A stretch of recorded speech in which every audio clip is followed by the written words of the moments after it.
Recording is started. Haha. Okay, we're at episode 11 of season 10 of Mention and Dispatches. We brought back a couple of old friends from previous seasons. Grant from Pushing Cardboard is back. Grant, welcome back. Hey, glad to be here. And we got Moe from Moe's Game Table. Moe is back also. Howdy, Moe. Moe, did you double mute yourself? How's it going? There he is. All right. Moe, is this the first time you've been on this season? I'm not double muted. You're not double muted now. No, I was on, we were talking about the sci-fi and space stuff. That's right. I know this is Grant's first time back this season. We had him last season to talk about GMT, but this is the first time he came back this season because he's busy running his own podcast. Like he's got other stuff to do. He's a busy guy. So I do want to mention, so as we are recording this, they have only recently opened, so they should still be open by the time this episode drops. But the Golden Geek Awards are out, and Grant, if you would get Pushing Cardboard registered with Board Game Geek, I'd be happy to point people your way to go vote for you.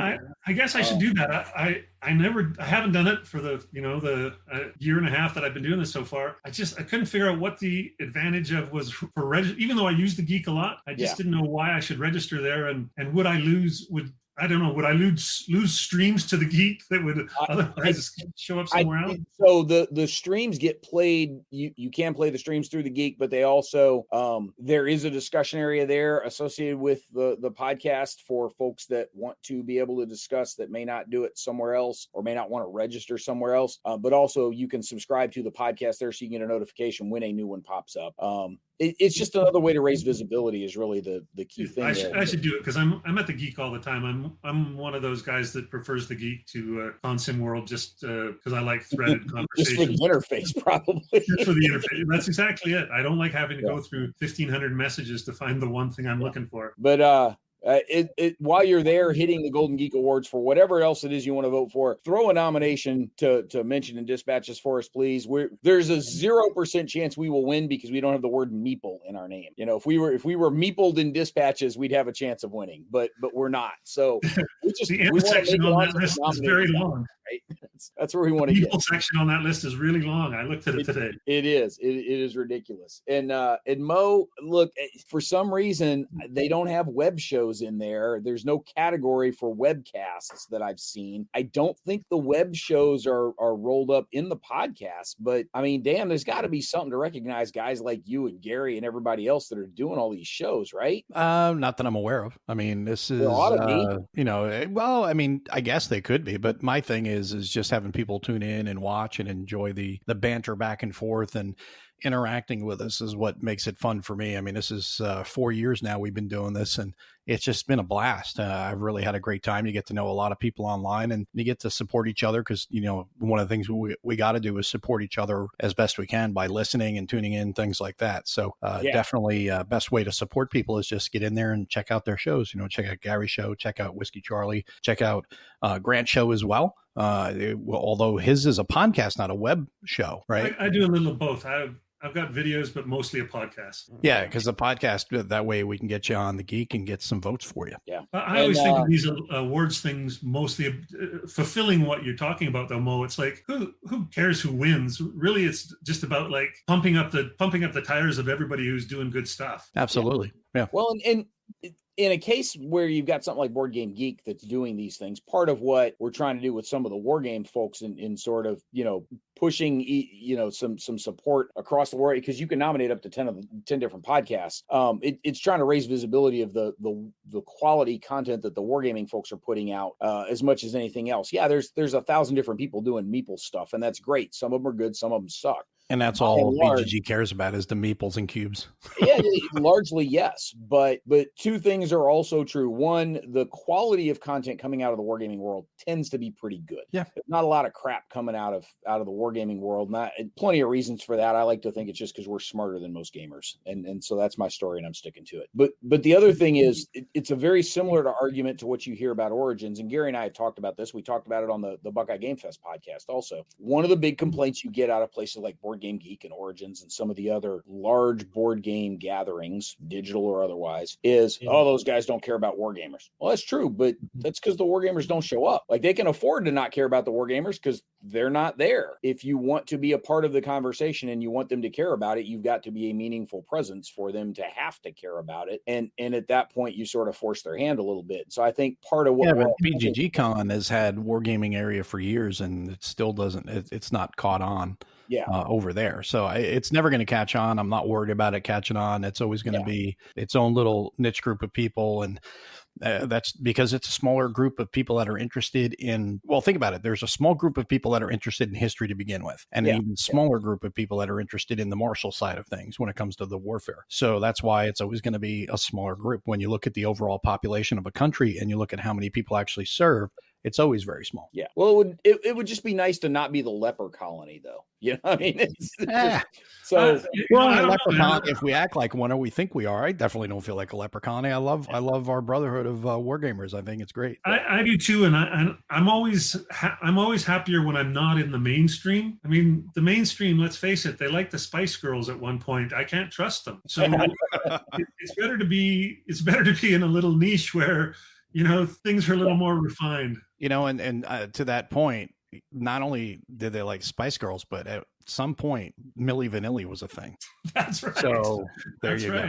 The as you go hit the Golden Geek Awards and start looking at folks to check out, or just other podcasts to even check out on your own. Harold Buchanan's been doing Harold on Games forever. Keith has done Hexy Talk for a while now. You've got History on the Table is in there.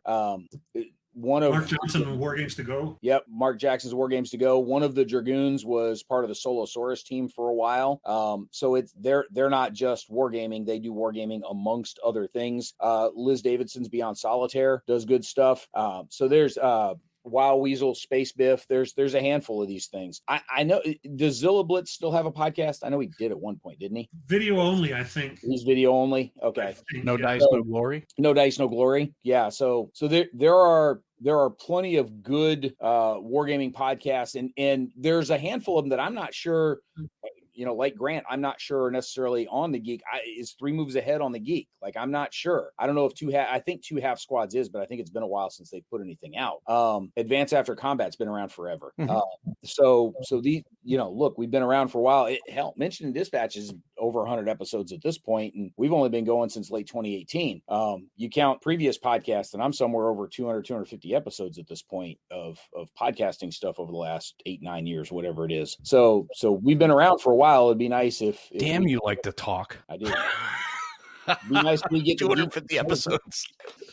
That's just an accomplishment. That's just that's just the podcast. That doesn't count the radio stuff I used to do. Yeah, exactly. So all right. So go vote for stuff on the Golden Geek Awards. Go get us some nominations. Look, it's a 2-step process. The first thing is they're going to get the nominations narrowed down, and then the second part is they're actually going to do the voting. The other complaint you always get is looking at the war game categories. Plenty of folks going, "That's not a war game." Well, if you don't think it's a war game, go vote for something else. That's how you crowd those out. So if you don't think something is a war game, then go vote for the ones that are, and you know, go vote for Salerno 43 for the war game award, and that'll crowd something else out, you know, as an example, if that's the one you want to go support.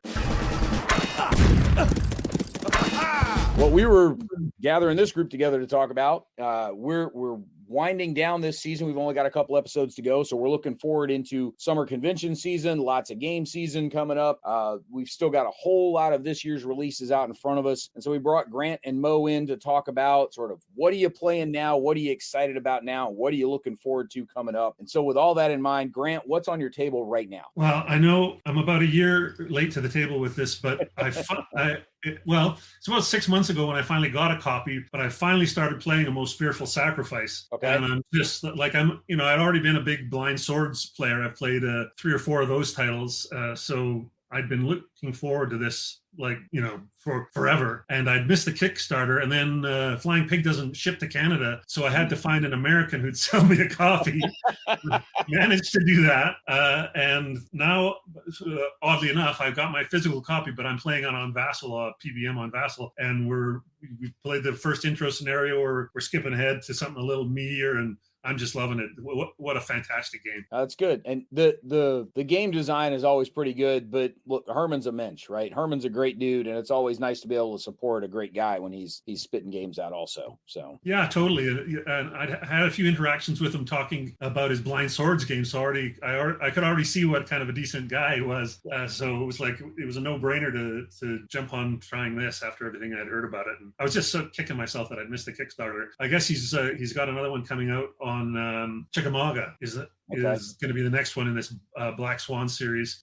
So I will definitely jump on the Kickstarter for that, because I guess it depends on who Flying Pig uses as their fulfillment company for their Kickstarters. But if you're a Canadian or a European, you can successfully get them to ship on the Kickstarters. They just won't ship much out of the U.S. From their store there, from their web store. Probably the difference between shipping in bulk to somebody else who's going to handle distribution versus the ones and twos. So, Mo, you guys have had Herman on Whiskey Charlie before, right? Yeah, we just had him on recently. Yeah, I thought so. That's what made me think of it. I heard him. He sounded great. I've seen Herman at conventions over the years, and he's always a great dude. He's always a fun guy to sit around and have a chat with. Whether it's wargaming or anything else, Herman's just a nice guy. So we got most fearful sacrifice on the table. On the virtual table in this case. That's the one with like the football field size map though, right? Yeah, a football field size map, and the box is like about 40 pounds, it feels like. It's you can do all 3 days of Gettysburg basically with this thing if you want to go all out. We're taking it in small chunks. Yeah.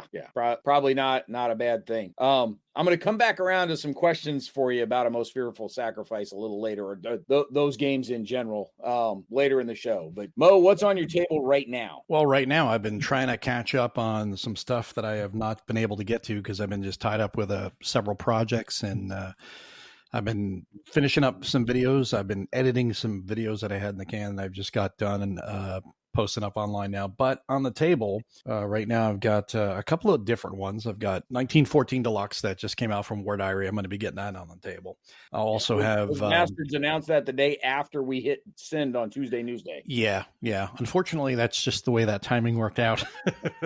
And then I've got, let's see, what do I got over here? Oh yeah, I finally got the Moe Grant. I've been wanting to see what that game was about.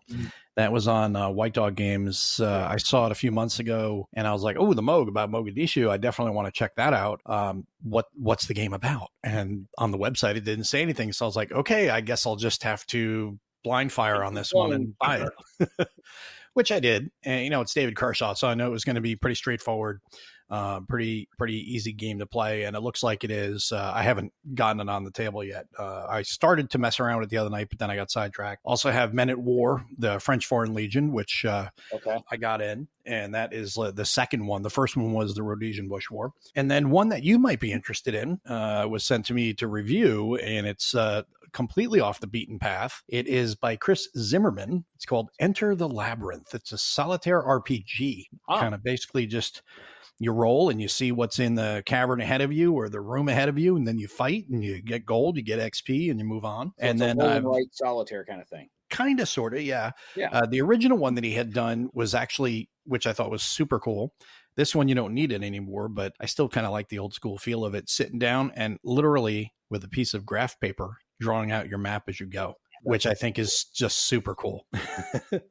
And then I've got Land and Freedom by Alex Knight, which is an interesting strategy game on the Spanish Civil War. So I got a copy of Land and Freedom when it first came out. We had it in unboxing day a couple months ago. I brought it to a few of the war game days here in town at Gamers Armory that we sponsor, and lots of folks are taking a look at it. It just keeps getting crowded out by something else that people had prearranged to play, and so everybody's interested in it. We've just got to actually make a commitment to get it on the schedule and say, okay, on this weekend we're going to do this one, and actually do it one of these days. I had it on the table. I started messing around with it, and then I got sidetracked. We had several hockey games in a row, so I was like, end of the season rush. They always squeeze a bunch of games in, 3-3s each week for a couple weeks, and it's been tough. But now regular season ends on Saturday, and then we get into the postseason. So season may be over in a few weeks, and then I'll have all my free time back. You guys aren't going to make the playoffs? No, we are.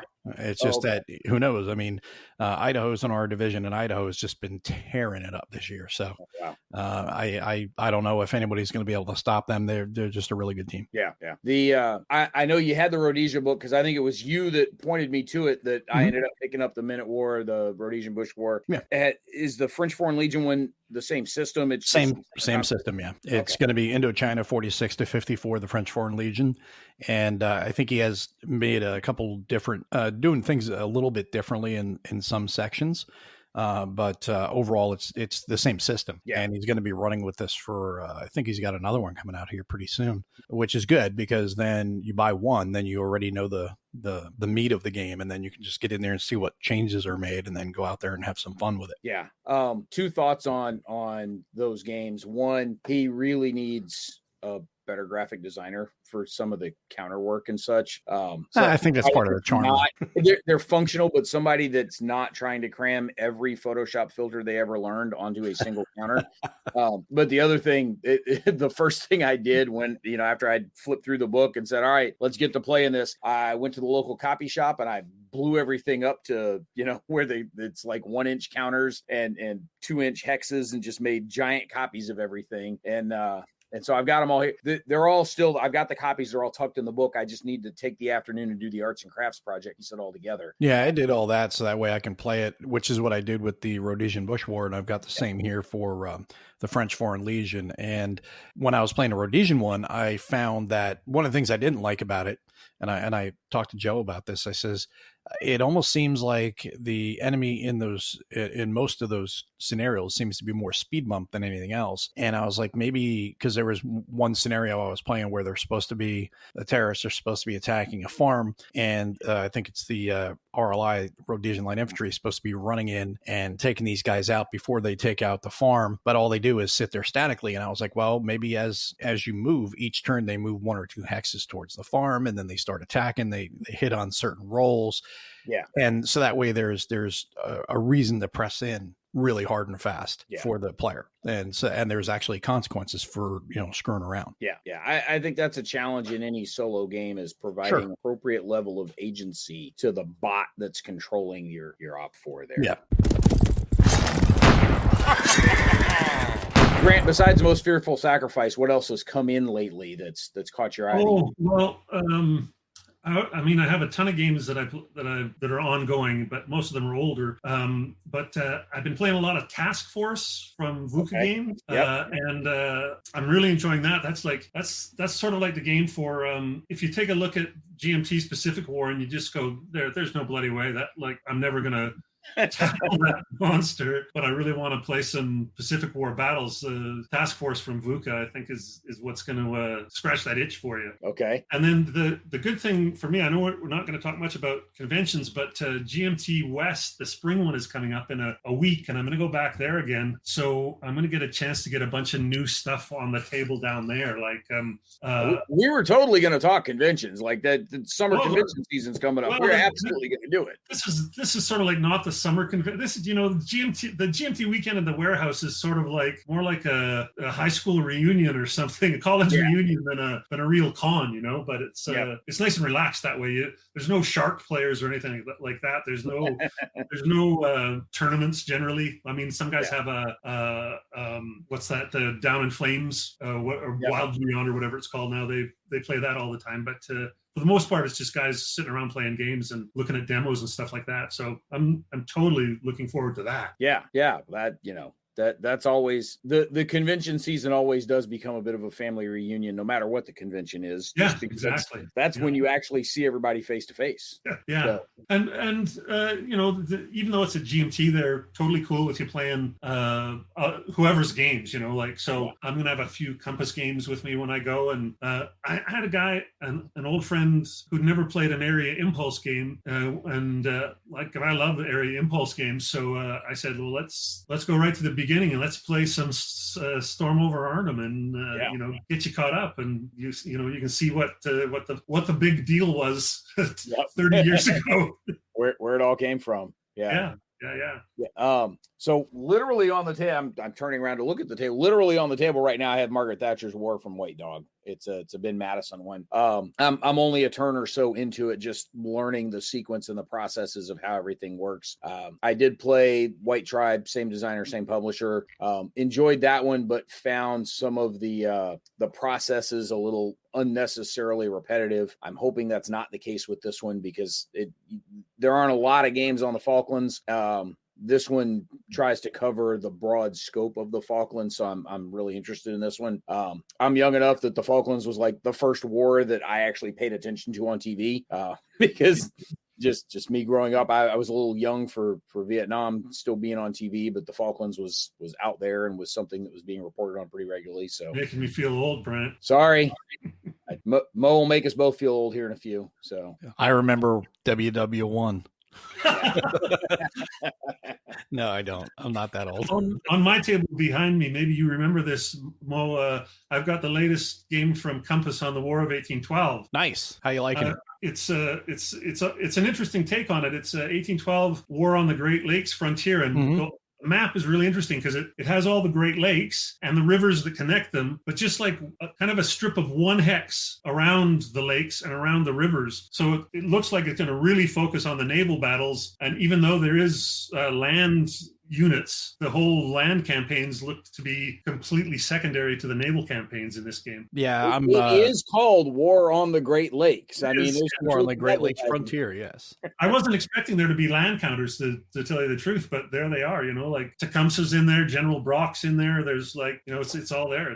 I just can't wait to play it. I'm going to take it with me for sure down to Hanford. Well, I'm hoping to get with Ken on that once everything's smoothed out with the vassal module, and then try to get a learn to play on that. We've had a little delay on that. We had a little delay on carrier battles as well, but finally got that done, and we had Prelude to Revolution done as well. So dying to see carrier battles. Yeah, I would check out the learn to play that we did. That John does such a great job. John Southard is just amazing to listen to. He gives great direction on the game and fits in smoothly so much historical information. It's not funny. Yeah. Well, the other stuff that I've got stacked up is a bunch of not particularly war game-ish stuff. My Kickstarters finally came in for Tiny Epic Vikings and City of the Great Machine. So I've got some non-war game stuff piled up waiting to go also. Well, I do have one Kickstarter that came in that is war gamey.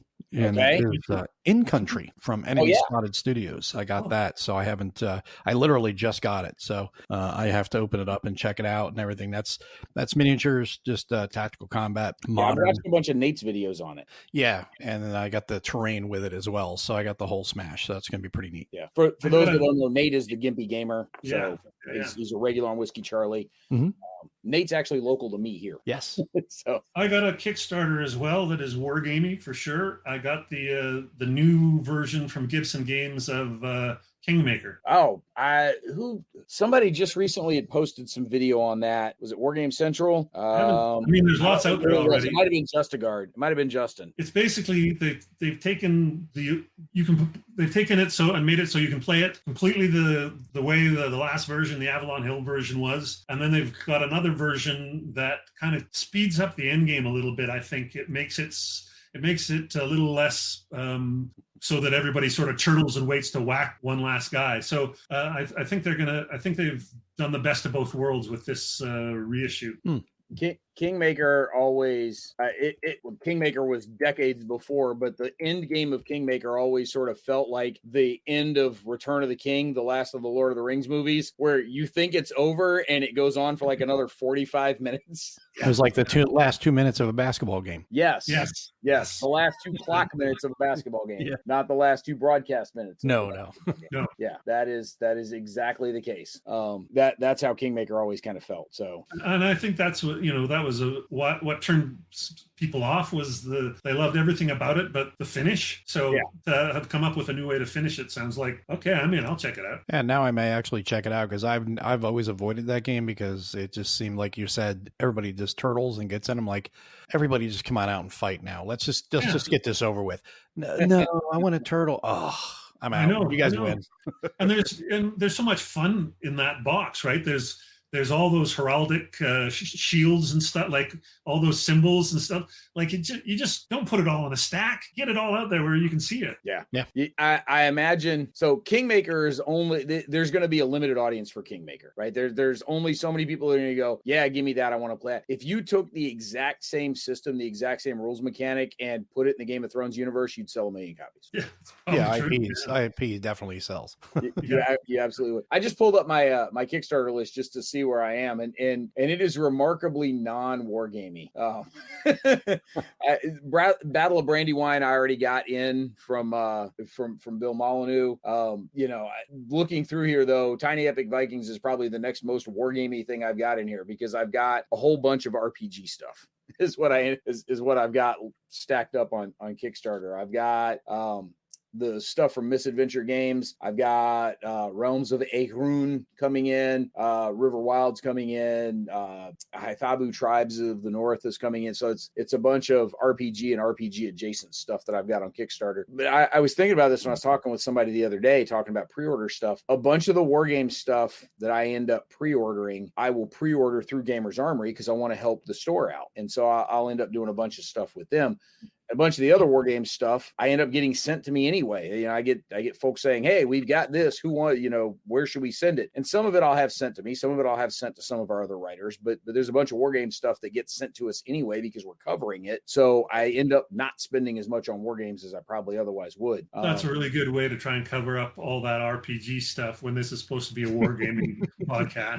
Dude, so my BB Mike and I have talked about this plenty of times in the past. In terms of pure product count, I have probably 4 times as much RPG stuff in my office as I do war games.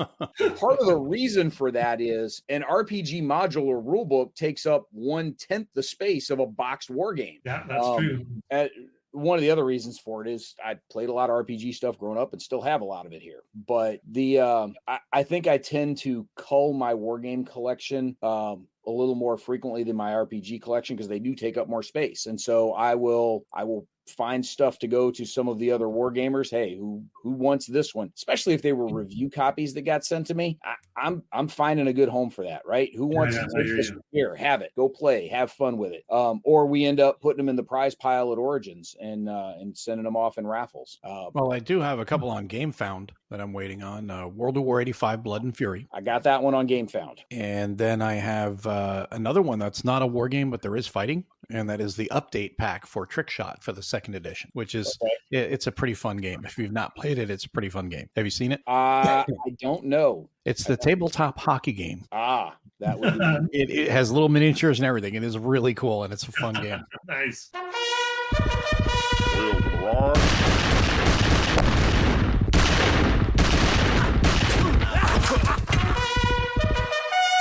We could totally take a left turn into talking hockey and get half what's left of the audience to tune out. Grant doesn't want to talk hockey because the Flames imploded this year. That's right. They're just officially knocked out of the playoffs last night. Our window shut with a stupid shootout loss last night. So no, it's a good time of year for baseball. That's what I'm saying. Do y'all still have the Cannons in town up there? No, we don't. We lost them a couple of decades ago. It's too bad. Okay. It was a sweet time when we had guys like Danny Tartable and Ken Griffey Jr. coming through our AAA stop. I'm equidistant driving between the Durham Bulls and the Carolina Mudcats. So I've got AAA and single A, and the Bulls still have they're in a new park from when they were in the movie, but they still have the Hit Bull Win Stake sign out in right field. So it's still there.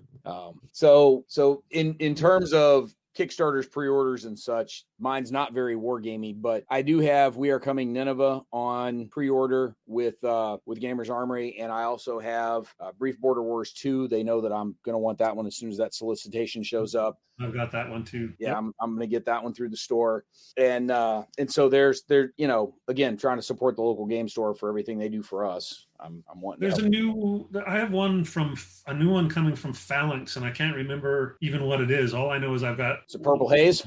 Purple Haze or Coalitions? No, it's I think it's on like the Med front of World War II, maybe. Who knows? I mean, Song for War was on Kickstarter, and that was one that I was very much looking forward to, and not enough of you mooks backed it, so it didn't make its number. I know. It's that whole thing about the Italian aircraft carriers, like. Get over it. It was fun. Italian aircraft carriers. Yeah. So Song for War is. It looked a lot like Advanced Axis and Allies. Yeah, that it does look like that because it's got area movement and minis, and somebody goes, "Oh, look, it's Axis and Allies." First of all, it doesn't have that many minis. Most of the counters are silk screened counters. Mo's gonna laugh. They're on wood, but they're not wood blocks. They're flat wood, 2-sided silk screen counters. But folks see area movement and funky dice and go, "Oh, it's Axis." It does not play like Axis and Allies. There is a little bit of a a reinforcement schedule to it all, but the tactical depth you have to pay attention to in the way that you sequence what you fight is much deeper. It's not, I say the tactical, it's more operational. The way in which you integrate your combined arms between your air and naval and ground really matters. And how they support each other as you roll into your different battles really makes a difference, because the combat sequence, the way certain things repeat, if you can get certain kinds of assets, whether they're fighter bombers or whether they're certain kinds of artillery supporting certain battles, you actually roll those guys to attack multiple times in a single battle. And so the way in which you sequence and put those battles together really makes a difference. And yes, there's going to be some ahistorical bits to it. Again, trying to keep things balanced so that you can play with 4 players and have all 4 have reasonably interesting things to do. The Italians aren't just the little brother sidekick that shows up for the Germans. The Italians are a little stronger than they would have been historically, so that they're an equal partner on the table. The 4-player thing interests me less because I have enough trouble getting 2 players to play. But the ahistorical thing doesn't really bug me too much. I mean, I've become a real big fan of the Undaunted series. Yeah. And that game has almost no distinction between what's a German and what's an American, right? It's like the units are, or the scenarios are asymmetric, but the unit capabilities are completely symmetric. And yet that game is just tons of fun to play. And I sort of feel like Song of War, it's the same thing. It's not so much about the history, but about the setting and the gameplay. That's very much what it is, because all 4, the US, Brits, Germans, and Italians all have the ability to put an aircraft carrier on the map somewhere and help extend the range of their air units. There's hidden fleet movement. There's each of the sides does have some special, unique production capabilities. So the Brits get an upgunned battleship. The Americans get an upgunned, by the Germans get the Panthers. They get the high-powered Panzers. I don't think it's Panthers. I think it's Tigers in the game is how they build them. So everybody gets their unique overpowered unit. But again, it's a lot of fun to play that feels appropriate for the setting. And one of the cool things, you mentioned the task force from VUCA earlier. One of the things that I liked about Song for War that I imagine is similarly true of Task Force is you're operating air and land and sea. You're integrating it all as a part of a cohesive whole fight. It's not just ground combat. It's not just naval combat. And that should warm Moe the Marine's heart right there, right? you got to integrate the whole MAGTF.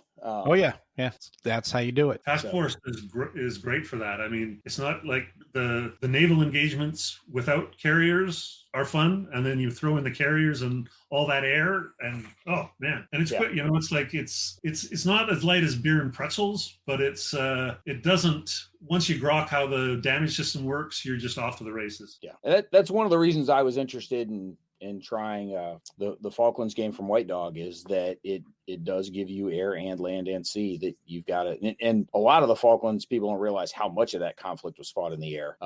There was a significant air component to it, far more than any pitched naval battles. And by the time the Brits were on the ground, it was, as long as they didn't get rained out, they were going to win most of the ground fights. So I remember a lot of photos and video of attack helicopters in that.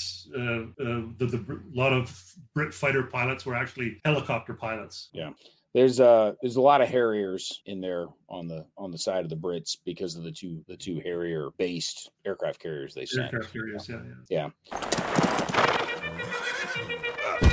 All right, so let's roll the calendar forward here a little bit. Moe, what is coming up? We mentioned a couple of the pre-order things that we've been looking at, or P500s. What's stuff that's coming up that you're looking forward to showing up on your doorstep and getting on your table? Well, hopefully this year we'll see Air Armor and Next War Iran. 85 Afghanistan is another one. Is that going to make it out by the end of the year? Because they're still in Kickstarter right now, aren't they? No, they're out. It's out of Kickstarter. Okay. That's why I'm hoping maybe this year. If not, it'll be early next year. Yeah. Atlantic Sentinels is another one that's a solitaire game. where you're protecting the convoys, but at the same time, it can integrate with the hunters. So I think that's kind of neat that you can integrate 2 solitaire games together. I think that should be pretty fun. And then something completely different, Mr. President, because that thing's been on P500 forever.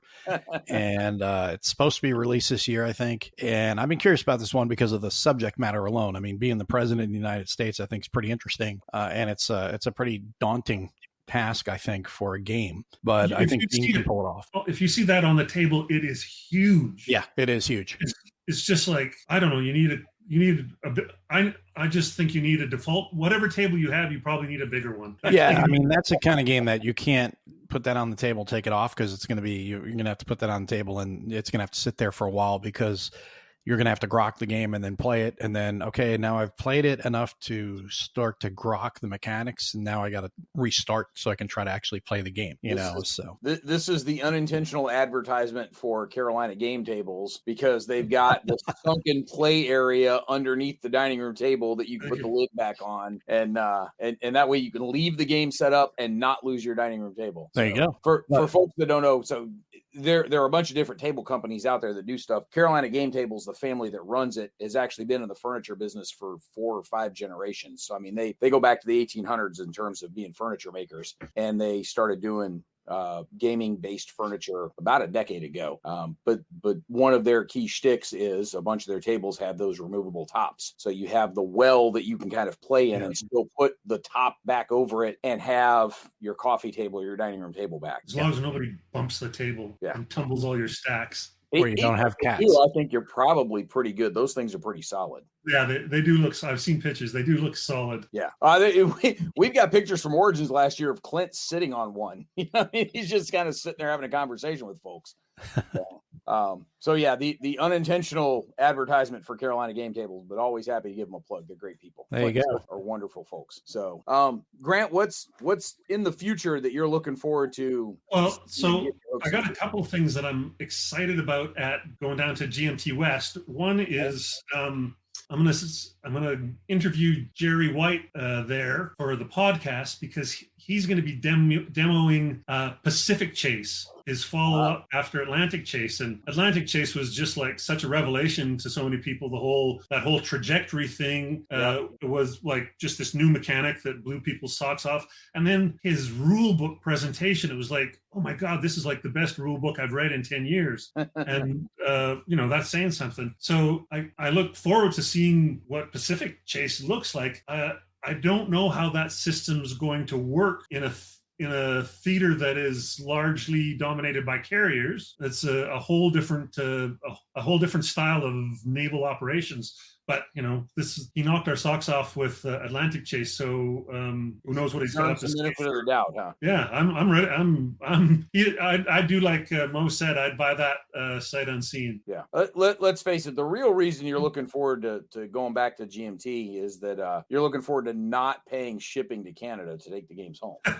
That's helpful. Yeah, that's definitely helpful. You're gonna go home on just your back 2 wheels because the trunk is so overloaded. Yeah, the trunk will be full. Yeah. Also, they always the last day they always have a game sale out of the warehouse, so that's always you don't just save shipping, you save some bucks on games. But that said, after you've been in a wargamer for a while, you have a lot of a big company like them. I have a lot of their catalog already on my shelves, so it's not like I can go through their back catalog and find a ton of stuff that I still need. Yeah, that was one of the challenges I had the last time GMT had a big sale, was going through there and a bunch of the stuff that I want was stuff they didn't have in stock, which meant that it wasn't on sale. Exactly. And so I'm looking at it and I go, I'd really like, I'd really like, so. Yeah. The upside is they do reprint it. Whereas with MMP, who I buy a fair bit of stuff from, I feel like I got to get it while it's hot, because it'll be out of print for years and years if it ever gets reprinted. I hope you got Storm Over Jerusalem on pre-order, because that's the next one supposed to show up. Yeah, I don't because the subject didn't quite tickle me, but I might regret that one. Well, you were talking Area Impulse stuff. I know. I never. MMP had the Storm Over Stalingrad game, Area Impulse game, and that game, it's my least favorite of all the Area Impulse games on Stalingrad. Turning Point Stalingrad I far prefer, and Mike Ranella's Stalingrad Verdun on the Volga as well they're both fantastic. The I don't know, something I don't know, maybe I should go back and play it. I still have it. I haven't sold it on. I should check it out. But the MMP one, there's just not enough areas on the map. They've taken Stalingrad, and instead of like about 60 areas, they've made it into about 25 or 30. So it just doesn't feel like there's the same amount of room to maneuver and wiggle around and mess the other guy up as the other games on a similar topic. So it feels like you're under siege and being constrained. Yeah, I mean, that's all good, but I like to be under siege, and even if I'm besieging, I want a little bit of wiggle room. Yeah.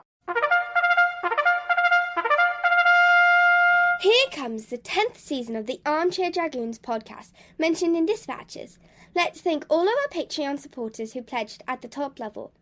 A huge thank you to Staggerwing, Martok, Patrick Garrity, Fred and his dog, Mike Quigley, Joseph Knorr, Treb Corey, Robert, Patrick Mullen, Kevin Bertram, Chet Bell, and Hellcat6 for their support of the Armchair Dragoons and helping us to bring you the best strategy gaming content on the web. You too can sign up as a Patreon supporter at patreon.com/armchairdragoons. Is there something out there that everybody else is all gaga about that you're just kind of shrugging and going, yeah, whenever I might get to it, I might not. Anything that everybody else is all hot for that you're perfectly fine letting it pass you by? That could be Storm over Jerusalem. Could be Storm over Jerusalem. Yeah, that could be the one. Yeah, I'm not sure. For me, there's about a half a dozen Napoleonic games that are all everybody's waiting with bated breath, and I'm just, it's Napoleon, man. There's only so much I care. You don't love Napoleonics? I am not a big Napoleonic gamer, and it's been the source of much heckling with the rest of the Dragoons who are all very heavy into the Napoleonics. Hey, look, we got Ozarski running Saturday Night Fights. I was going to say, has Jim ever played a Napoleonic game that he didn't like? And the thing, so I've jumped into several of the Napoleonic games on Saturday Night Fights. I've also played What a Tanker with them, but I've played some. I played an Austerlitz one, and Jim's son whipped my ass, and it was a very funny moment. Jim's son always manages to roll the perfect dice for whatever he needs. I don't mind playing them as a social thing, but it's not something that I'm going to go out of my way to load up on. It's just not a period that overly interests me. That one and American Civil War, they're so incredibly overdone. I'm just burned out on them. I'm good. I don't need any more. So I came to the Civil War stuff late, maybe because I'm a Canadian and it wasn't didn't learn all that much about it in history in school and stuff. And then once I got into it, man, I've just become like obsessed with U.S. Civil War games. So when I said we were going to come back to that, you brought it up. So yeah, well, here's another along the same line. Also at GMT West, Steve Carey is going to be there with his latest Blind Swords design. He designed a Greater Victory that's South Mountain, the one that's sort of the latest one in the Blind Sword series. And then there's going to be somebody else has got one, I think it's Perryville. And then the next one will be Steve's next design, which is the First Day of Shiloh. And he's going to have that at GMT West. And I'm going to have a playtest copy of it or a playtest go at it at the convention. I look forward to that because I just love those Blind Swords games. So Mo may have a similar thought here to me, without straying into any sort of political discussion, if you can help. I get why Americans are interested in the American Civil War. Why would a Canadian be all that interested in it? I asked the same thing of my British friends, like, why the hell would you guys care about American Civil War stuff? Like, I get why we would care. I'm just sort of curious. Well, it helps us understand why you're so messed up. Well, you got a lot more to study than just that. But it's not the only thing we study. Yeah. Well, I mean, as a Canadian, also, if America has indigestion, we feel it. Yeah. Like we're like the mouse living next door to the elephant. If you fart, we smell it. So you're the stomach of America, is what you're saying? Yeah, sort of, yeah. Well, I mean, if you look at it from a wargamer standpoint or a strategy gamer standpoint, Unhappy King Charles is a popular game. Love that game. That is the English Civil War, and Americans play that too. So I think it just comes down to the conflict. I've never been an ACW fan. It's not that I'm against them. It doesn't really do much for me. Although I have to say, A Most Fearful Sacrifice, I messed around with that when I did the preview. Played around with enough to know that system was really cool, and I would definitely play that game because of the way it's executed. I think it would be really cool to play that. Yeah, good mechanics would draw me into just about any period that I wasn't otherwise. Like, I'm not a big Ancients guy, but if you give me a game that's got really cool mechanics that's set in the Ancients period, I'll definitely jump in and play. Yeah. No, I'm the same way. And I just don't, I know a lot of people love the American Civil War and, that whole era for wargaming. I think it's similar to the people who like Napoleonics. You're either into that or you're not. I tend to be more modern, focused and give me a tank. World War II not just tanks, but just modern. I like more modern. I like things that are more near, either near to today's date or in the near future. That's where my interest is really more at. I'm right there with you, man. Mm-hmm. For me, a lot of the interest was the military that I grew up in and that I served in and that I continue to sort of work along with in some cases. That's the military that I know best, and that's the one that I kind of would want to exercise on the map, right? That's the one that I think the other thing that's interesting too is there's a lot of, because I love the hypothetical World War III stuff that we're getting now. We're getting so much of it. It's awesome. I'm in all of my glory right now. I think it's great. But at the same time, there's a lot of people saying, well, the Soviets were never that good. And then, of course, they're pointing to the Ukraine-Russia war. It's like, no, totally different timeframes. Let's not even go there. But besides that, you can still argue over the validity of the effectiveness of the Soviet military of the time. But when it comes to the near future stuff now, like the next war series and all, in 10, 20 years, we'll be looking back going, wow, they were way off, or, well, he was close to being on, but then again, even that stuff is changing because now the Marines have to be totally changed in the next war because of the MLR. They took armor out. Now it's the MLR. So that changes that functionality in the game. And then how does that break any sort of game balance that he has in there? Yeah. That's, I think it's the fact that you both served probably is a lot of the reason why you're both interested in Cold War gone hot or current or slightly future stuff, right? It's like you have real direct relationship to strategy and tactics that are being explored in those games. Well, but even before I was in, part of my youth growing up, I was living in Germany in the 80s, in the 70s and 80s with my father being in the military. And so, Cold War gone hot, we sort of look at in the rearview mirror and go, man, I'm glad that never happened. But when some of those games were being designed in the 70s and 80s and were near future, they were, God, I hope this stays hypothetical, but they were a very real world sort of thing that we were all kind of waiting to happen eventually. And that was one of the cool things about it, quite frankly, was some of the maps, right? You open up the map, you try to find the hex you live in. Yeah. I know that sounds a little goofy. Like, that's not something that's going to happen today,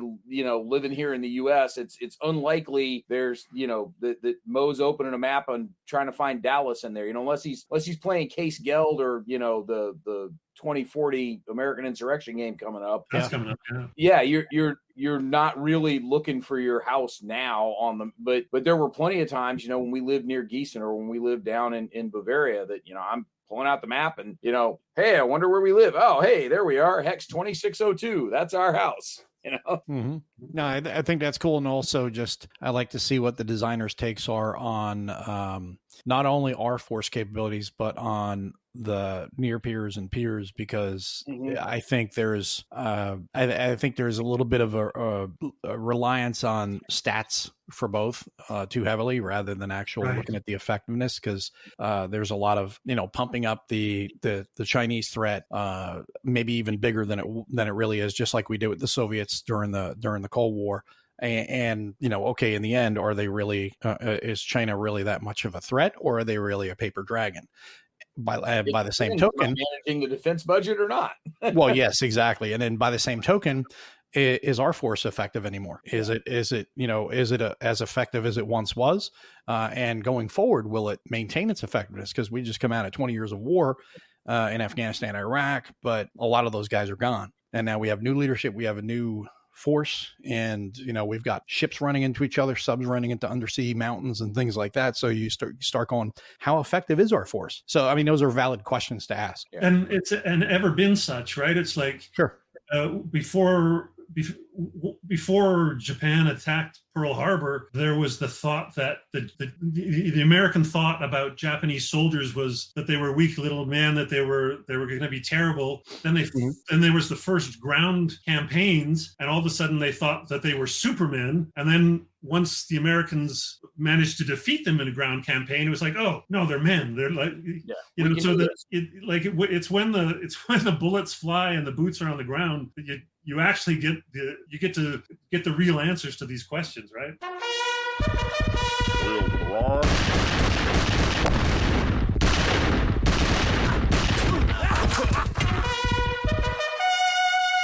Mo, you mentioned the what the near future is going to look like and rearranging some of the Marine organization. Do you have Littoral Commander on pre-order? Do you have a copy coming? I'm going to get a copy when it's available. Yeah. Yeah. So I've got my pre-order coming. I've been corresponding with Jim Dietz. I may pick mine up from him at Gamma Expo, and so I may have it by the time I get back to Buckeye Game Fest. Nice. So try to have it there. First of all, it saves him a little bit of shipping. It means I got to schlep it around for an extra couple of days, but I'm willing to live with that and get it a little faster. Some folks have heard me mention this on previous podcasts. The Dragoons are actually going to be doing coverage from Gamma Expo. As people are hearing this podcast, it's only a day or so away. We got selected for the hosted media program at Gamma Expo, and so you, Mr. Fancy Pants.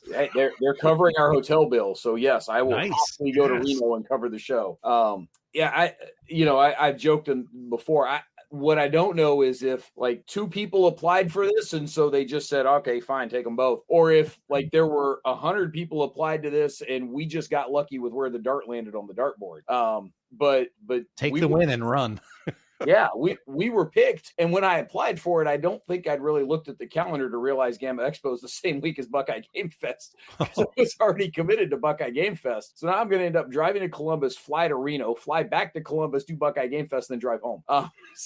So yeah, it's a convoluted week. Fortunately, work was very accommodating about giving me the extra days off to be able to do this. My boss actually thinks it's kind of cool. He thinks I must have done something special to get picked for this hosted media thing. I think it's just dumb luck that they pulled our name out of a hat and didn't realize it was me. So I think that's the only thing that I wouldn't say hesitant or concerned about, but the one thing that sticks with me with Littoral Commander is that it is actually at minimum 2-player game, or multiplayer game.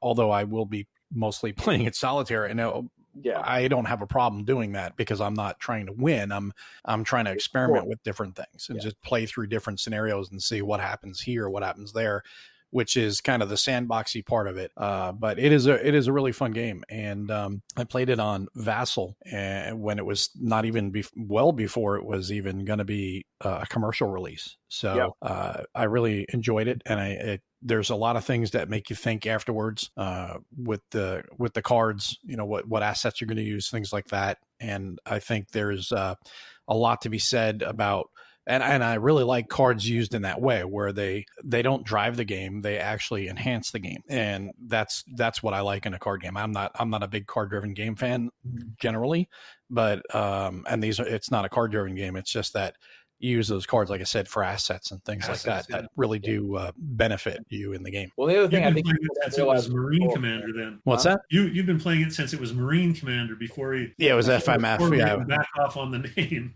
Yeah, it was Fleet Marine Force is what it was originally, and then the Marine Corps told them, nope, you can't use that. I'm like, why? Why does the Corps not just take the win and take the free advertising? Yeah. The other thing I don't think people quite realize about Littoral Commander is it's not today. It's like 15, 20 years in the future. So it's FD 2030 that they're working through. Well, it's the force structure based on 2030, but it's assuming that has already been fully implemented and integrated and trained. So you're another 10 to 15 years beyond that. So 30 years in the future from today, which means there's going to be assets in that game that are not currently fielded. Like a littoral fleet. Yeah. Yeah.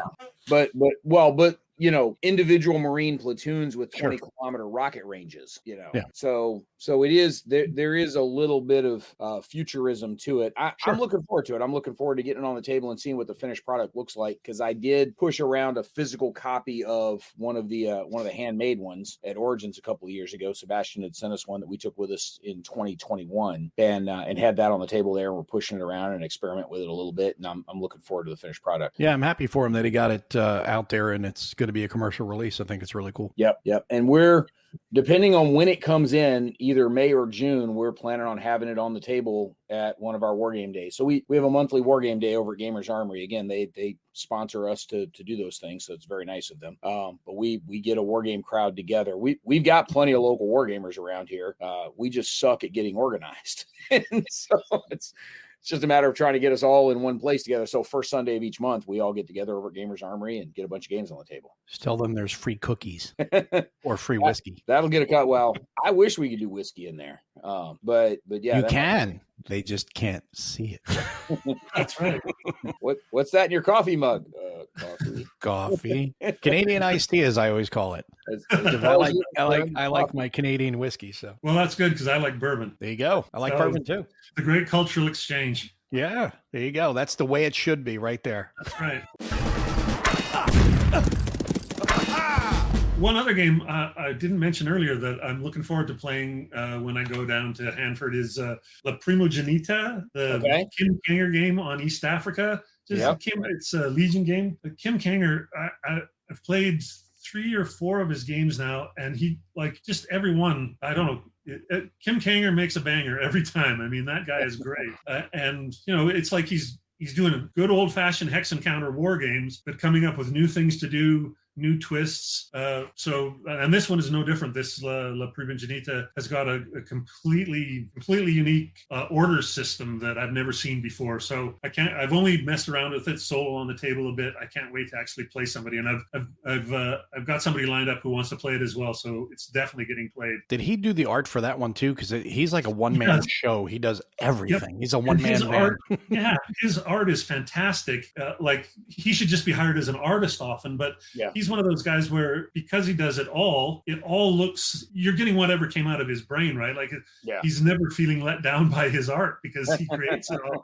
So, and same with his play aids and everything like that. Like, everything is the way he would want it, and he's pretty great about getting as much stuff onto the map as possible, so that, like, there's just usually a single play. You don't have a bunch of stuff around the table. It's his maps are beautiful. He also does that great thing. If you've played Nemesis, his game on Burma. Nemesis 44, he does that great thing where for his supply trace, instead of counting back from the hex that needs to be supplied back to the depot, you're actually trying to throw supply from the depot to the unit. Mm-hmm. So if that unit is in mountainous or jungle terrain or something with a high movement point, you're not going to be able to get it into that hex, because it makes a big difference to switch the direction you're thinking of that supply line going, and things like that. More realistic that way. It's actually that's actually the more realistic way of doing it. Then I know where they're at. I know where that town is. It's right down there, down at the bottom of the hill. How are you going to have that stuff up there? He's smart about that stuff, and it makes a huge supply. Always makes a big difference in his games. So if anybody hasn't checked out Kim Kanger's Legion games, I totally recommend them. His game on Dien Bien Phu is like, I don't think anybody needs to play any other game about Dien Bien Phu than Kim Kanger's, because it's just like a masterpiece. What's his name? The Wild Weasel. He did a great video, a series on YouTube on that game. Totally worth checking out. Isn't that Bruce Garrick? Yeah. Bruce Garrick, he's a huge fan of that game. He did a great video on it, and that's the one we missed the most, is Wild Weasel podcast. We haven't heard that in a long time. Totally. And I DM him, I email, I don't even know him, but I just send him messages saying, please come back to us. I think I messaged him a while back, and he says, I'm working on it. And that was probably about a year or so ago, and I haven't seen anything from him. But he's actually like a brain surgeon, or like he's like Bruce is. I think he's a heart surgeon. Yeah, he's got a pretty I don't know what his spare time is like, but I wish he had more of it for us. Well, Bruce used to live right near me here. He used to live over in Chapel Hill because he was affiliated with the med school over there. And one of the guys who's a regular at our war game day is actually my cousin's husband. And Dave used to get together with Bruce every now and then to play. Bruce has since moved to the West Coast, but part of it was a step up in his career, and so I think that's just cut into his available time to do. Yeah, because he's not even on Twitter. He hasn't been on Twitter. Literally anything else. Yeah. So yeah, I think that's what screwed that up. I think he's in Portland, so maybe I'll just, on my way from Calgary to California, I'll just find his house and stop in and give him a face-to-face plea. Wow, stalker much? He'll understand when he sees what it's all about. I guess that's what every stalker says, though. So, dear FBI, we did not condone or endorse this course of action. You keep bringing up heading down to GMT. So the when is that trip coming up? Though I mean that's literally in the next 2 weeks or so, right? Yeah, I think by the time this airs, I might already be there. I think it's the weekend of April 19th, 20th, whatever the weekend days are on that week. So maybe when you're doing it Monday, and I only know that because that's the week of Connections Online also. Well, if you go there that weekend, you have to play the first game you should play that weekend on 4/19 is something on Lexington and Concord. That is the day that the shot was heard around the world. So, well, maybe just if I don't have anything else, I'll take my copy of Commands and Colors Tricorn with me, and there you go. Away we go. Love that game as Problem well. Solved. All right, so we're heading down to GMT here in the spring. As folks are listening to this, you'll either be there or on your way back, probably. What else, if anything else, do you have coming up for conventions for the rest of the year? You're going back to the fall one, or? I don't know. I never thought I'd be going back to this one. I thought that when I went to the first one that it was like a once in a lifetime thing, and I just lucked out. Well, here's a crazy story. This is what happened. My wife decided she wanted to go to this 10-day meditation retreat, and it was like, okay, honey, you go do that. But now I got some holidays coming up. This is going to be my 10-day meditation retreat. I'm going to drive down to California and play war games. And so it was just sort of like, oh, we're taking this little section of holidays not together. Well, I know what I'm going to do.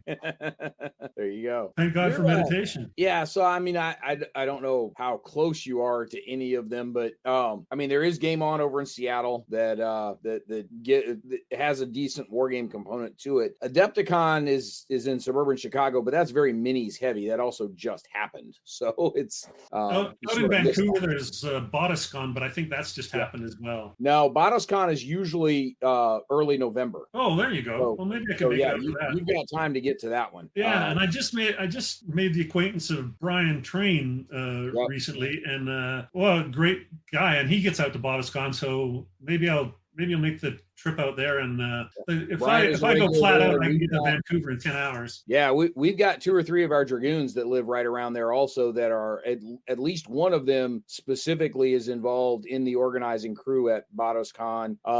And there's 2 or 3 others that are regular players or GMs at BotusCon. So there's a decent Dragoon representation out there for that one.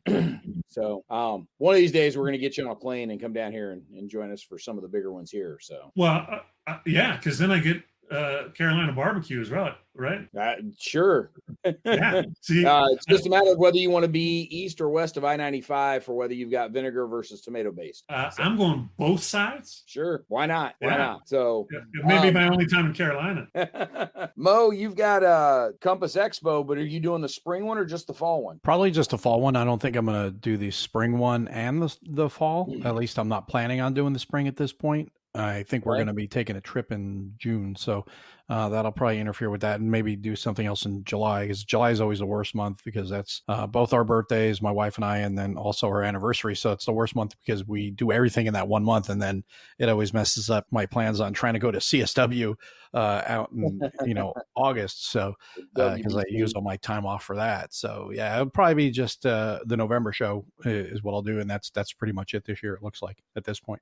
Don't you You've got a couple of Texas-based conventions you could theoretically make it to. Well, there was going to be CSW Dallas, but that's not going to happen this year. That John Kranz does because of, I think part of it is Compass Expo in May. Yeah. That would be just too much for him to do logistically. Do the CSW Dallas, and then immediately, like a month later or a couple weeks later, even go and do the one in Connecticut. So that is out. Now, there's a couple others. I think there's one like in Houston or something, but I've never gone down to it. So I'm pretty much, like I said, I usually just hit the November convention. Isn't BGG Con in Dallas? It is. Yeah. BGG was the local convention to me. But yeah, I don't go to BGG anymore. I used to. But it's BGG, so you're not gonna. What's that? But it's BGG, so you're not going. Yeah, I mean, it's their primary focus is just regular gaming, hobby gaming, Euros, things like that. There is a war game presence there for sure, and I've played there before. But I'm just I'm not really into going to BGG anymore. I just want to stick with war game conventions. So there is Austin, Texas has War Games Con coming up the 23rd to 25th of June. That is the same weekend as the main weekend of Origins. Uh-huh. That's right down the street from you down in Austin. So that might be one worth ogling and checking out. Yeah. So if you an ASLer at all, Mo? No, I don't play ASL. If when it comes to tactical, I'll play lock and load. Right. I just know there's Texas has got a good ASL scene. Oh yeah, there's a lot of ASL people. A lot of really hardcore ASL people. I know there's tournaments and things like that, but I avoid tournament play like the plague because I don't know. It does not matter what the game is.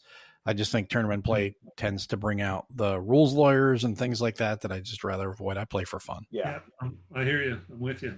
Totally get it. So we're doing Origins because the Dragoons run the Wargame HQ there. And as we're recording this, we've just released the schedule. Origins finally got it all approved. And so we've got 68, I think, the total events. A couple of those are War College seminars, but the vast majority of that is actual war games on tables.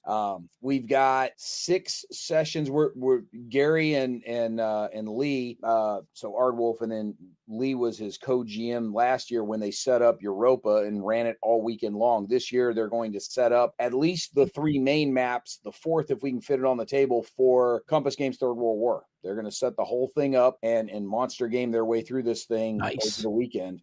We're doing the same thing we did last year for Europa. So we've got 6 sessions on the schedule at 4 hours each. And what's going to happen, they're going to play it as a rolling game. So if you're there to play in one 4-hour session, the person that comes in after you is going to pick up where you left off. Yeah. So we can keep it going. If you really hate somebody, you can throw it in the first few hours and say, here, this is now your mess.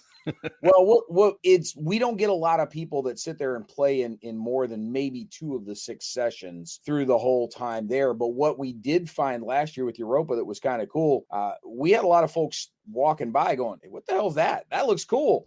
And would come back and join us for a session or so. And not just the old time folks that went, oh my God, that's great. I don't ever remember seeing Monster Gaming at Origins for the last 20 years. Because it was funny because Gary would ask, well, hey, do you want to join us for a turn? And their answer was always, oh, no. I've done enough of that in my life. But well, like I said, if you go in there and blow it, you could just, as you walk away, somebody goes, who is that guy? Just turn around and say, my name's Burnside. Yeah.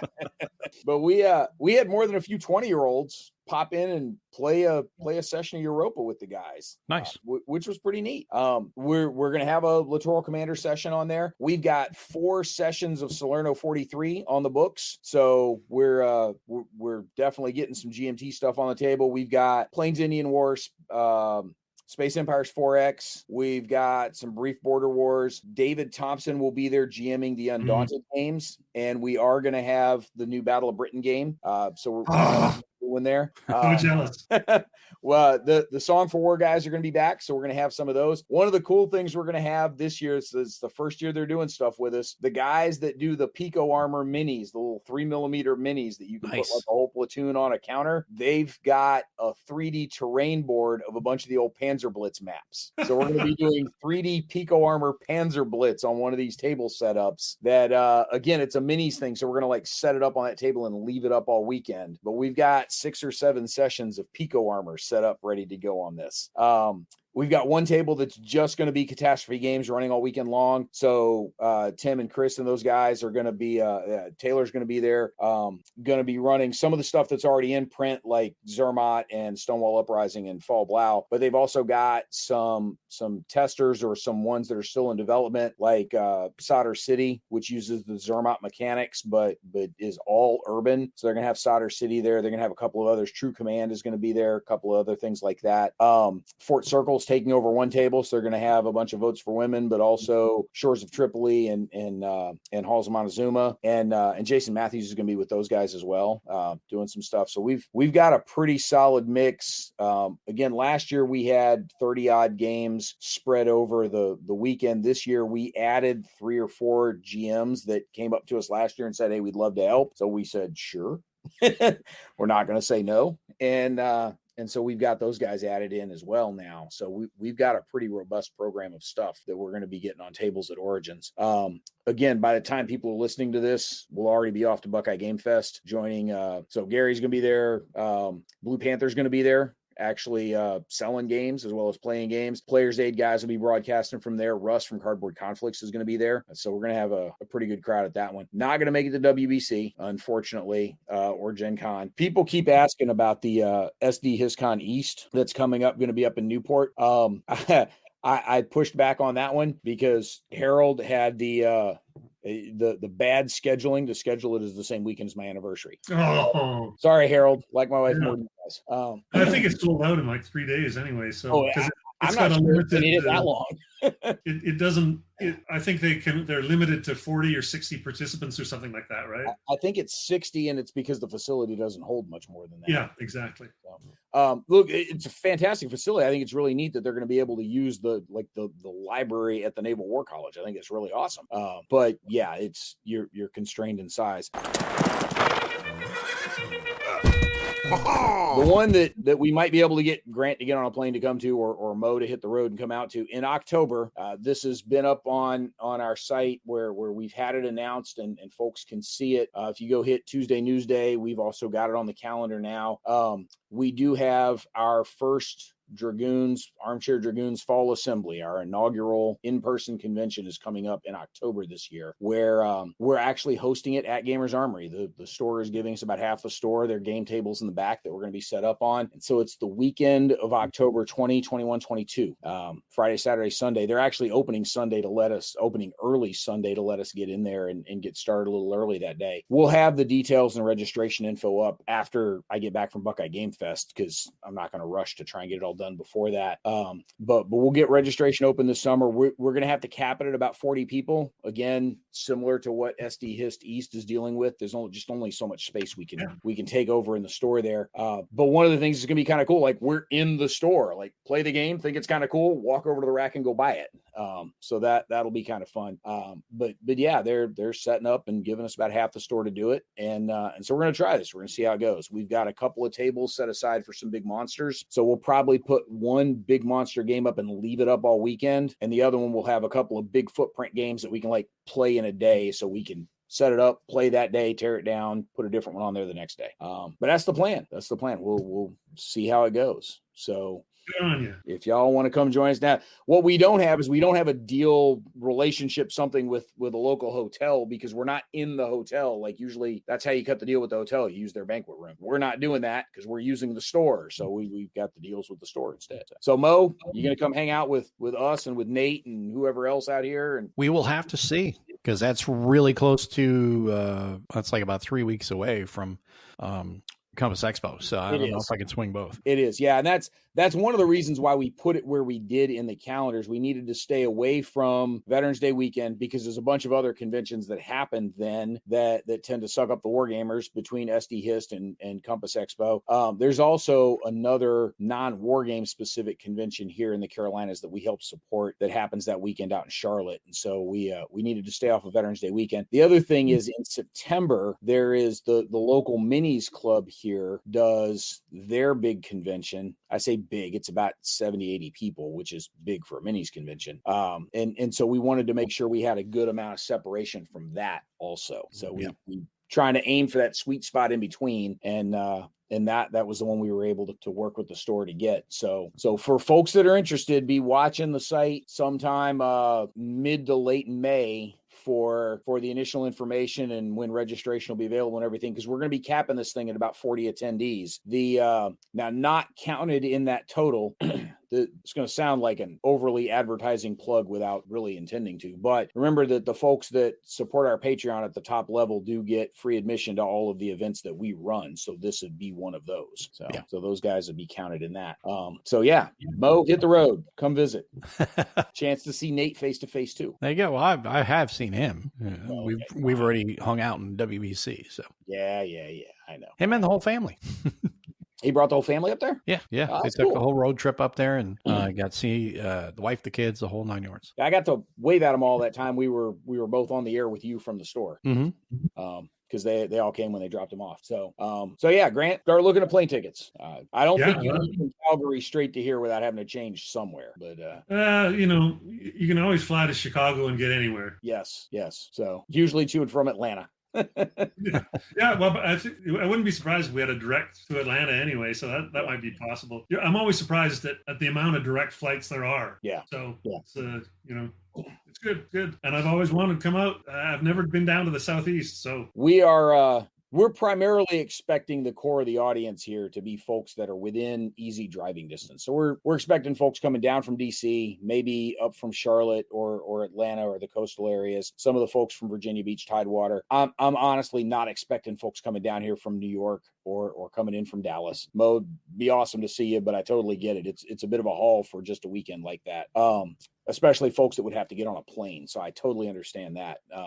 But again, this is the first time we're doing this. The question is, can we successfully pull off a small convention for a weekend? If we can do that, then we'll worry about what happens after that. So I think so. I think you can do it. I'm hopeful. I'm optimistic, but I've also been around conventions long enough. Yeah, this is true. So, I know what it takes just to pull off a virtual one, never mind an in-person one. Yeah. You're going to do another one of those? We are going to do the ACDC every MLK weekend. I know MLK weekend isn't really a thing in Canada, but it's that middle weekend in January that is the MLK holiday here in the US that we are planning on keeping a virtual convention on that weekend every year. Cool. Virtual conventions are great for folks like me that have to drive so far to get to a real convention. They're out in the middle of nowhere. That's right. We are continuing our co-sponsorship of Connections Online that, as people are listening to this, Connections Online will just be wrapping up. That is less of a game playing convention and more of a professional conference. That one's really focused towards the professional military practitioner audience. But part of the point there is helping expose them to some of what the hobby game world has to offer them. We've actually got Mo and Gary doing a show together. Although as people are listening to this, they may have just done it last night. For the specifically for that audience. So this isn't going to be an openly publicly broadcast thing. Folks would have had to have registered for the conference to be a part of that. So those things we're going to continue to do in the winter and spring. So, if the in-person convention becomes a thing, it'll be a fall thing is what I would expect. Right. Yeah. That's cool. That's great. It would be wonderful to have. Yeah. Our goal is to outgrow the store. Our goal is to get so big we have to move out of the store. And quite frankly, their plan is for us to get so big that we have to move out of the store because we're still going to bring people back to the store. But they want to support us, but they're helping us get launched. And it's a fabulous thing that they're offering us that space to be able to do this. So it's really cool. Very appreciative of them for that. So Grant, what did we not talk about that you wanted to talk about tonight? I think the other game I'm excited to play, it's not exactly a new game, but it's kind of new to me, and it's from kind of an offbeat publisher. It's Verdun Steel Inferno. Okay. I think it's an area movement game, block game with cards. I ordered it. I think it's a European publisher. I bought it a couple of years ago because I'd seen a lot of people raving about it who I thought, well, that, Vocal loves that game. He seems to know a thing or two about games. Isn't that the one with the really bad cover? Yeah. Well, it's interesting. So. It's got a kind of a garish, red, a lot of red on the cover. Yeah, that's the one. But the cards are fantastic. Like they have a real artist who did the cards. Nice. So the cards are just beautiful. But I've never managed to play it yet, and I've lined up somebody to play it with me. So I can't wait to. Yeah, that's it. That's it exactly. Yeah. The audience can't see it. I just pulled it on the screen here, but it's the Verdun game from Fellowship of Simulations. It's the French. I'm going to get a chance to play that for the first time, and I just can't wait. Yeah, as you were describing it, I thought that was the game you were describing. It's Fellowship. Yeah, that cover is very very red and orange and yellow, but the components are great. It's actually, I don't even know if that it's blocks, but that it's the core are just, it uses those little wood, like the pieces that come in Napoleon's Triumph, those kind of wood sticks. I think the pieces are more like that, but the cards are just gorgeous. The board looks good. Yeah. Those ones are all on end, because I think you put them on end before you use them, and then once a unit's been used, I think you turn it onto its side. Yeah. It's this cartoonist. Yeah, we're gonna drive the audio only audience nuts by telling them about the pictures we're looking at on together. The gameplay is supposed to be fantastic, so I look forward to this one as well. Yeah. It may be fun. So, Mo, what did we not talk about tonight that you wanted to talk about? I think we covered pretty much everything. The only thing that I did mention, looking forward to Air and Armor this year, and one thing I will give a plug for is that Bruce and I will be getting together to do a series of videos for Air and Armor. So it's not going to be just like one video. We're going to do bite-sized chunks trying to explain different parts of the game, because it's a beefy rule book, and it's going to be, a lot of people may say, well, I can't digest that. But if it's fed in small chunks, just like, how do you eat the elephant? Bite at a time. Well, this is the same way. You're going to have to take these videos one segment at a time and just cover little pieces here and there, and then put them all together. So that should be an interesting series. Yeah. Sounds great. It's funny because Bruce designed all these classic games that we all love from back in the 80s. Mm-hmm. You see Bruce on camera. Bruce doesn't look that old. Like, was he 19 when he was doing these designs back in the 80s? Pretty much. What the hell? And the other thing with Bruce, really nice dude. Is Bruce like solar powered? Like, does he wake up and like make espresso with Jolt Cola? That dude has a boundless amount of energy. I have no idea where it comes from. Well, I think one of the things with Bruce is that he's got boundless energy, and also he has a real passion for the subjects that he designs. And that comes through when he's talking, and that, I think, excites people more about the games. And he has he gives a lot of great support to the games as well. So that right there is a big selling point to people going, you know what? I know that his game's going to be solid. I know that if I have a question, he's going to answer it. And he's always throwing out his email saying, hey, if you got a question, shoot me an email. And he's very approachable, and he's just he's a really great guy. Yeah. He's just he's like jumping out of the screen every time we have him on the show. I mean, he's just I'm almost afraid to meet him in real life, that I might get knocked over in the whirlwind that follows him around. So great when somebody's that approachable and so eager to help, as opposed to some guys who have some designers I've asked them a question on BGG or Consim World or whatever, and their response has been basically some version of read the rule book. Yeah. I read the rule book. If I'd understood it, I wouldn't have the question, man.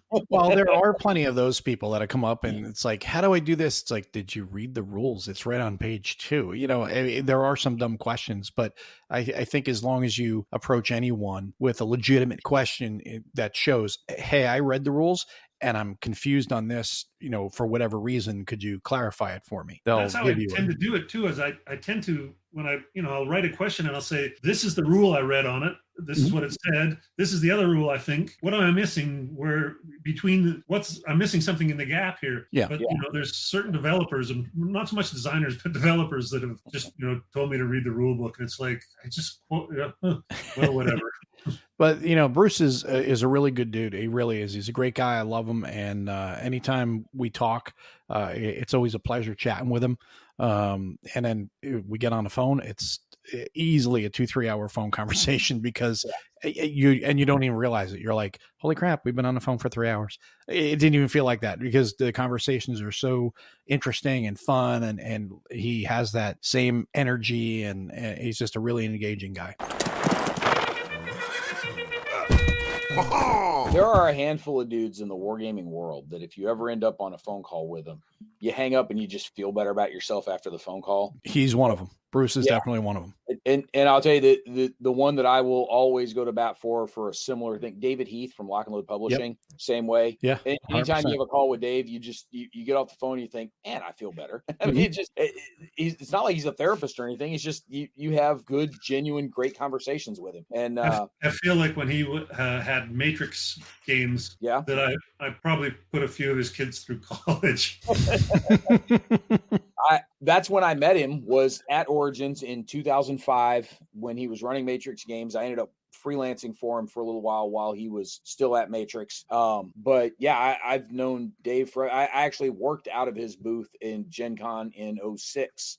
It was the last time I was at Gen Con for more than a day, and it was a blast. We had a great time. Loved hanging out with the guy and the rest of the crew that we had there.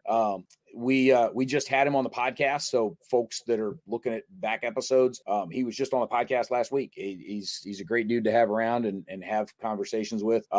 But whether it's wargaming or anything else, it's always fun. My son was actually a booth minion for Dave for a couple of conventions when he was at Origins. What Dave would do is he'd bring a handful of designers out to do some design meetings and test some stuff with players and whatever. But the folks running the booth itself that were actually handling sales and unpacking boxes and everything, it was two of his three sons, the warehouse manager's son, and my son. That was the crew. Was a bunch of 14-year-olds, and they had a blast. Having the time of their life. They had a blast. They had a great time. So it was a lot of fun. So audience, I hope you had a blast tonight. Look, this wasn't a real in-depth subject-specific kind of conversation. We just wanted to get a couple other wargamers on and talk about what we're playing now and what we're looking forward to and what's coming up in the plans for the future. And I think we've successfully accomplished that in these 90 minutes or so.